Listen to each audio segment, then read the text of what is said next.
So what is up, guys, and welcome back to the channel. This is going to be my review of the second episode of Dragon Ball Daima. I noticed some pretty cool stuff, so let's jump straight into it. So one thing I loved about the opening of this episode was the fact that Shenron denied wishes to the villains. I thought that was hilarious. And of course it makes sense because the villain has to have some sort of journey to get this third eye in order to get the power that he needs to essentially be the type of villain that he wants. Otherwise, making him OP at the beginning of the story was never going to work. So should have seen this coming, but the way they went about doing it with Shenron being like, nah, only reoccurring users get 3 wishes, which essentially means that he recognizes who Goku and everyone else is at that point, which to me is the most interesting part about that. I know that the comedy aspect of it is really funny, but the fact that Shenron understands who Goku and company are, I think is extremely interesting.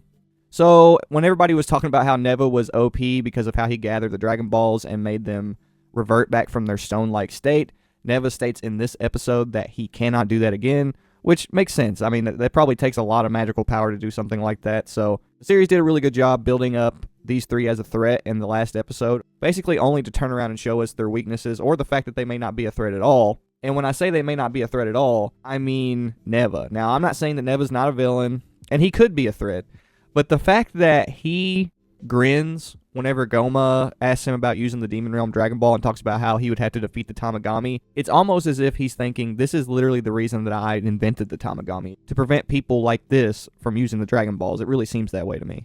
So Dende being kidnapped is really interesting. It reminds me a lot of whenever they took Dende in Super Dragon Ball Heroes and used him to create the Dark Dragon Balls, but it is slightly different because in this case, they're taking Dende away to essentially take away their Dragon Balls, which is very, very, very interesting. The motivation for them to go into the Demon Realm and go on this adventure has become multi-layered in that sense. There's like a lot of different reasons for them to go down there and take care of business, but Dende is definitely, I'd say, probably the primary motivator at this point. Now, as far as the stuff with Neva and Dende, I do think they're going to do something there. I think there's going to be a connection between Neva and Dende. It would be really interesting and funny to me if Dende had like a Gohan-like effect on Neva, where, because he was talking about how he was so interested in the idea of Namex existing at the beginning of the series. It would be really interesting if, like, while Neva is hanging out with baby Dende, he basically, like, starts to, like, have a weakness for him. I think that would be very, very interesting. So the scene where we get to see all the characters as kids at first was one of the most interesting scenes to me, simply for the fact that if you kind of just like tamper back your perception of these characters and you take a step back and you look at how they behave while they're miniature or whatever, you can kind of see that all of these characters really are giant kids on the inside. And what I mean by that, like particularly Mr. Satan, like the way that he pretends that he's like a superhero is like super, super interesting to me, and really goes to show that like his desire to be the champion, to be the world champion, really stems from his childlike nature. And that's something that I'm really, really enjoying about Daima so far, is the fact that it seems like they're using these characters being shrunk down to exaggerate one aspect of their nature over the other. And it's very likely that once they get into the demon realm, things will balance out and they'll start acting more demonic, despite the fact that they're also going to be children, which I think, if that's the case, will be very, very interesting. So something I just have to call attention to, because I don't think this is something that like people have like thought about or really like took a second to like really think about, is the fact that the staff, who was already catering to a bunch of weirdos anyway, is just sitting there chilling, and then all of a sudden everybody that they're catering to gets turned into children, and one of them starts trying to fly around Goku, and he ends up crashing into their table. Let's just think about this for a minute. So you're just a staff worker, right? And you're just doing your job. And then all of a sudden, everybody that you're catering to gets turned into children. One of them starts trying to fly and then crashes into one of your catering tables. Like, to me, like, the comedy aspect of this has just been so underrated. Now, young Master Roshi is amazing, to say the least. He is a source of a lot of comedy relief also. So we find out that Piccolo was actually aware that the Namekians came from the Demon Realm, which I find very, very interesting. And in hindsight, it makes a lot of sense, given the fact that back during the Granola arc, we get a short little mini cut to Namek where they are being educated about the Namekians' history and the fact that they go to different planets and the fact that they're from another realm, which also is very interesting, considering that that also very likely means that Toyotaro was aware of the events of Daima during the production of those manga arcs, which makes perfect sense. Now, this is where Neva's character gets a bit more interesting. He actually remained in the Demon Realm to protect the Demon Realm Dragon Balls, which means that Neva is very clearly aware of the fact that the Dragon Balls being used incorrectly can have huge negative side effects, as we've seen multiple times throughout the series. That's the entire reason that Kami is very picky about who uses the Dragon Balls. It's also the reason that the Namekians have a trial on their planet to test different Namekians to see whether or not they're pure of heart, to see whether or not they're worthy of using the wish. And this is just like a reoccurring theme in the series. Even at the end of the TOP, you know, Zeno and the Grand Priest were going to erase all the universes if they made a selfish wish. So this idea that selfish wishes are bad is also something that was talked about in the Granola arc. It's a reoccurring theme. So that's probably likely the purpose of Neva's existence in the demon realm, is to basically prevent all of these evil demonic entities, who are more than likely not necessarily the best candidates for using the Dragon Balls, from actually using them. So Shin gets the Namekian treatment, where we find out that he came to Universe 7 in a spaceship. And the language that's used here by Shin suggests a few things. So he talks about how long ago he came to Universe 7 in this spaceship. Then he talks about how he's neglected the ship for a long time, which means that he hasn't used it to travel back and forth anywhere.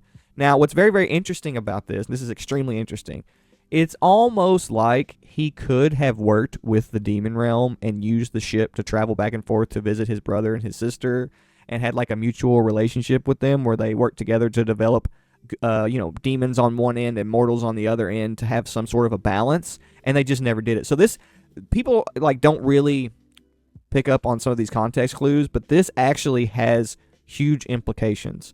Because if you remember in some of my previous videos, I talked about how I think that this series is going to be about bringing balance between the demon realm and the mortal realm, because evil and good both must exist in a balanced universe. Now, that was prior to the revelation that demons have spread throughout Universe 7, but remember, Goku has been running around wiping out bad guys like crazy, so eventually the balance is going to be impeded in that sense. So later on, we get this really cool conversation amongst the cast where they talk about whether or not everyone with pointy ears is from the demon realm. And they do specify that not everyone, but that you can assume most are. Which means that there are exceptions to the rules, but generally, if you see a being with pointy ears, it normally leads to the demon realm. And then we find out that long ago, some sought freedom, some went out to rule other planets. Now, this is very, very, very interesting, and when I saw this, alarm bells just went ringing in my head, because you guys know that like I'm a Journey to the West centric channel, and one of the main motivators of Sun Wukong in Journey to the West was to essentially create his own kingdom. He wanted freedom from the gods, and he wanted to create his own kingdom. And the more they talk about the motivation of the demon realm in general, the more my mind keeps coming back to Sun Wukong, because a lot of the things that they talk about in terms of like the backstory as to the motivations as to why the demon realm does what they do reminds me a lot of the things that Sun Wukong did and his motivations as well.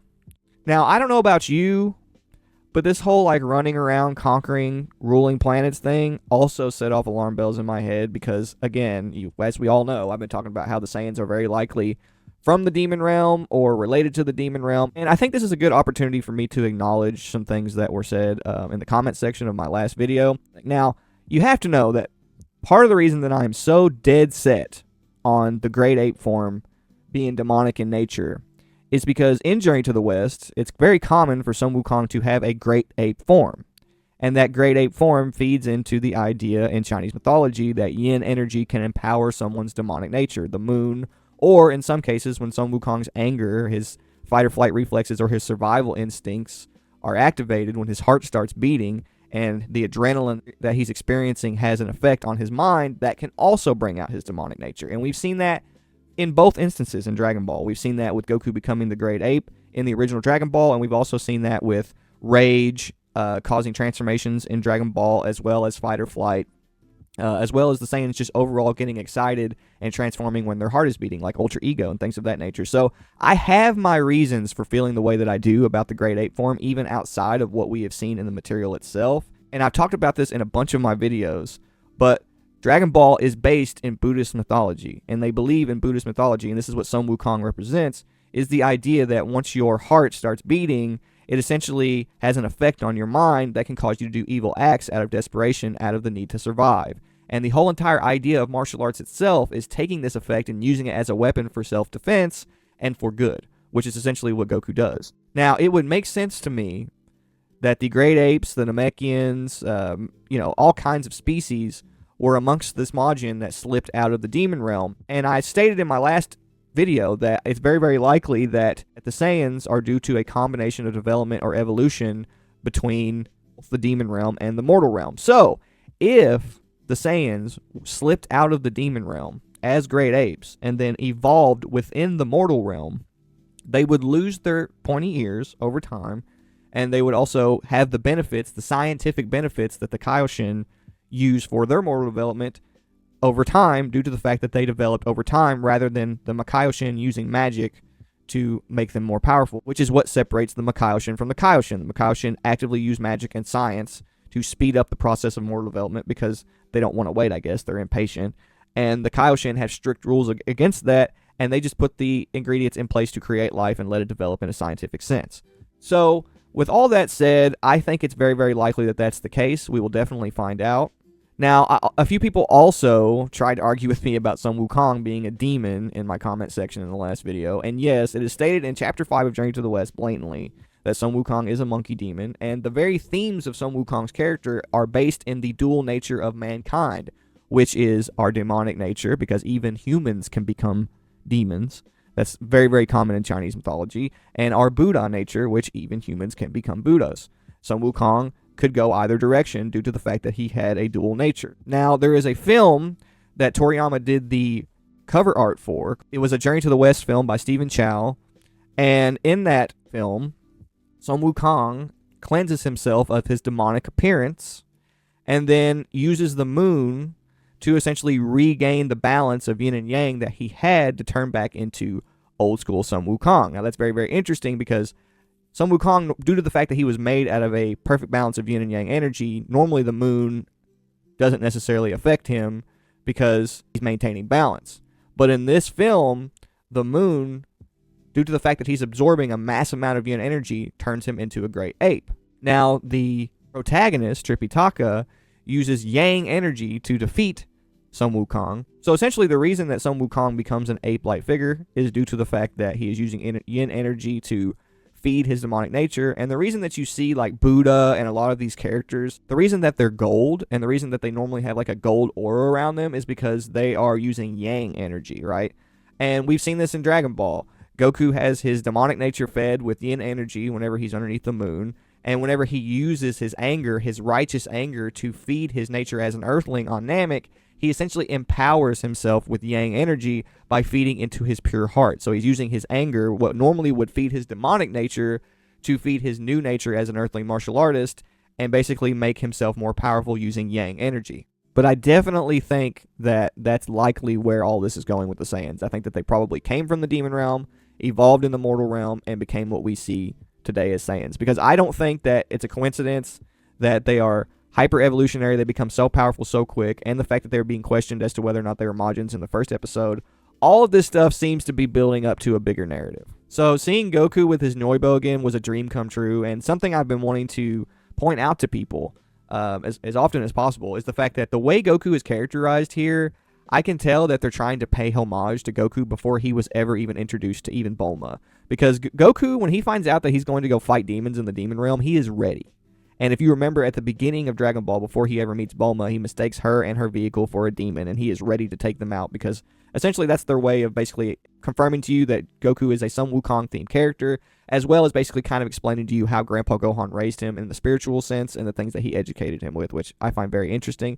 And the idea that I'm going to get to see like Demon Hunter Goku like go through the demon realm and fight demons is just going to be awesome. And that explains why he's excited to go fight the demons, because it goes back to how he was raised by Grandpa Gohan and the things that he was educated on.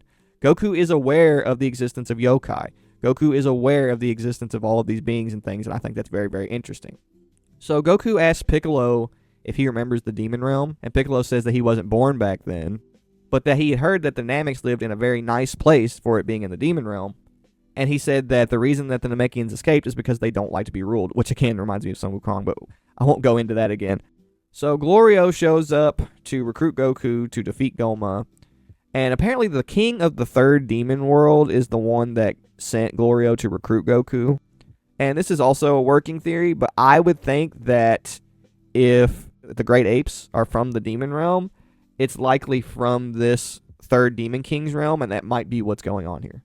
So the thing I found the most interesting about this episode besides the stuff about Goku that I've already talked about in Piccolo, is the idea that the Kaioshin, based on what I'm seeing so far, are way more alien-like than we had liked to originally given them credit for. And essentially, the conclusion that I've come to is that the Kaioshin are gods in the sense that they are magical beings with a lot of power that is being implemented to help speed up the process of moral development. But I think that the Kai themselves are just gods due to circumstance and convenience. I think we're going to end up finding out that the tree that they're born from is just a tree that the god hierarchy is using to their advantage due to the existence of these magical beings and their powers to essentially recruit beings into being quote-unquote gods, so that way they use their magic to develop life in the universe. I don't think that these deities are actual deities. The fact that they're born at all sort of suggests that. I think that, much like Kami and a lot of the other gods that we've been introduced to, the Kai are only in a godly position out of convenience and circumstance. Anyway, that's it for today's review, guys. I do hope that you enjoy the content. Don't forget to like, comment, and subscribe, and I will see you guys in the next video. Peace.